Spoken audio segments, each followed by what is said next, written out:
say enchanted world, enchanted universe.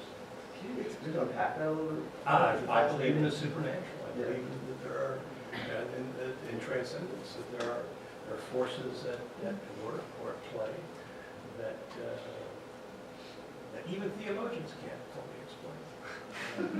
You're partly here not to explain, to keep the mystery. And those sorts of questions, or those sorts of pursuits, are irreducible to enlightenment rationality.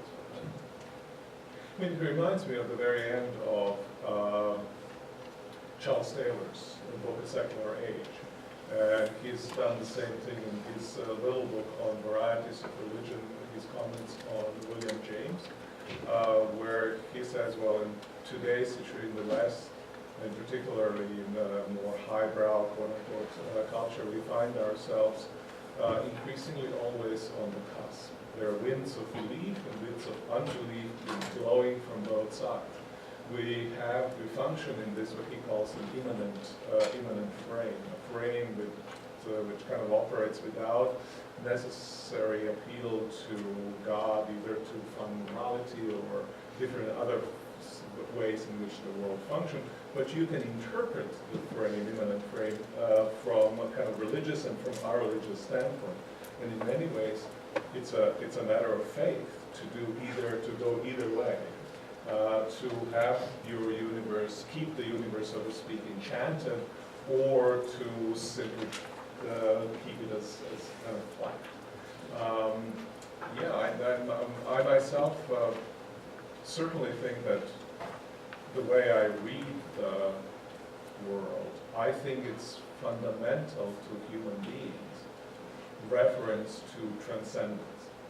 So to say that we are, qua human beings, always already find ourselves in relationship to the divine, however we want to construe. So that Augustine's phrase, our hearts are restless until they find their rest in you, is a descriptive of our very humanity, right? And the kind of structure of our humanity. And so you may have it, and I sometimes say, well, so if you think of human beings in those terms, then when you think about secularization, then the issue is not to explain how come human beings are religious.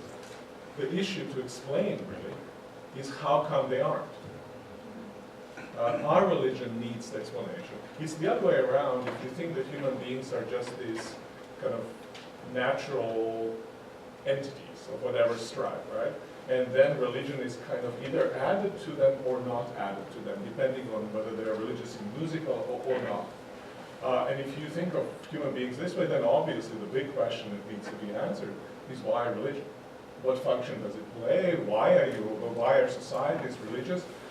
When, as a matter of fact, when you observe them, they not necessarily be so. So then you look for varieties of functions that religion satisfies. I don't approach things that way. I approach things the other way around, in a sense, because I read the world very much in an enchanted way as well. And I think that has been a tradition of all world religions. Kind of both the distinction between the world and the transcendent realm, they operate with what Nietzsche has called two worlds account of reality, rather than you having reality that is completely suffused with the divine presence, without able to differentiate between the spirits and the world as such. They operate with two world accounts of reality. But it's definitely the priority is given to the transcendent realm, and in the context of transcendent, immanent is then being understood. Now that makes a huge difference, not just how one approaches religious phenomena, but how one approaches the world as a whole. I mean, there are whole swaths of reality, of course, that they might not make terrible difference how we study. So if you take political sciences today and study preferences of voters or something like that, I'm not sure how much impact this kind of account of reality will have on that. I don't maybe know enough about the discipline to know. So I can imagine areas where it won't have much difference, but in areas like mine, it would make all the difference in the world. one final question over that, and then love to have interaction with you all. I'm curious and interested over the course of your careers, participating in university life as Christians. What are some resources that you found in the Christian faith that enable you, help you, encourage you to seek the flourishing of the university? What are some? That's broad. It's sort of intentionally broad. Partly in reference to some of the comments earlier made about some of the struggles we're finding ourselves in as we look at university culture today. What are some things you find distinctly operating within your Christian faith that you find really resourcing a rich engagement with the university that seeks its flourishing?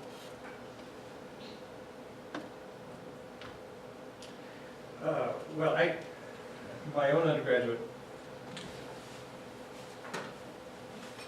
years were spent in an evangelical liberal arts college, small college that no one here has ever heard of, most likely.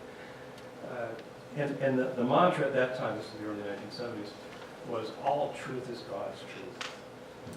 And the other mantra was the integration of faith and learning. And frankly, I never could figure out what that meant. I'm still not sure I do understand that. I think it sounds like a good and lofty goal, but I think once you get down into the weeds on that, it's much more complicated than it sounds. What resources have I consulted? Miroslav's work, I think, is important. But I think also just keeping myself immersed in the faith, both through Bible study and Bible reading, as well as people whose faith I admire. Frederick Randall,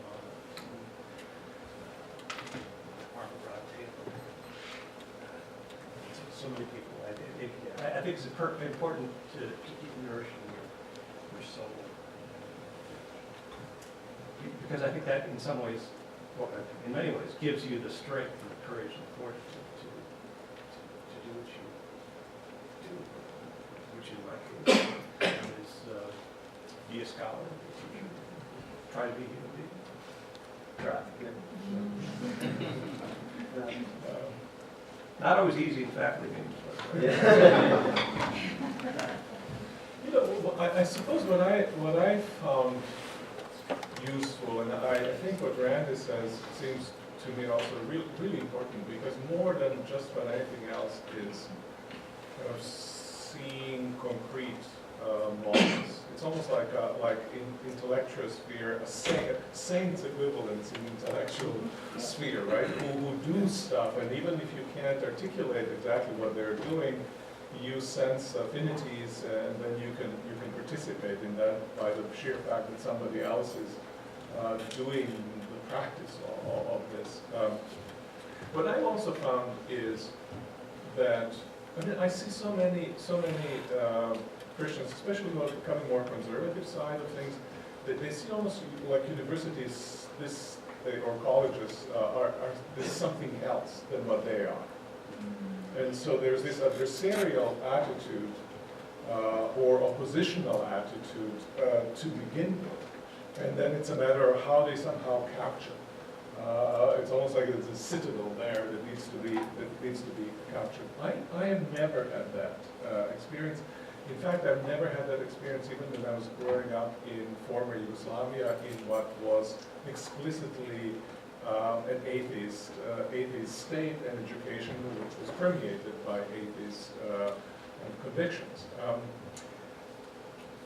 And it never struck me as really important to emphasize kind of how Christians are specifically different, and then hold on to Christian specific difference, and then try to somehow adjust the rest of the world to these differences.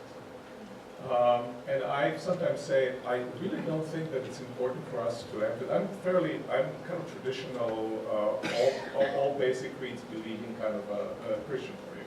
I mean, I'm really boring as Christians go, nothing particularly exciting, it's kind of dull stuff that everybody else has already basically said.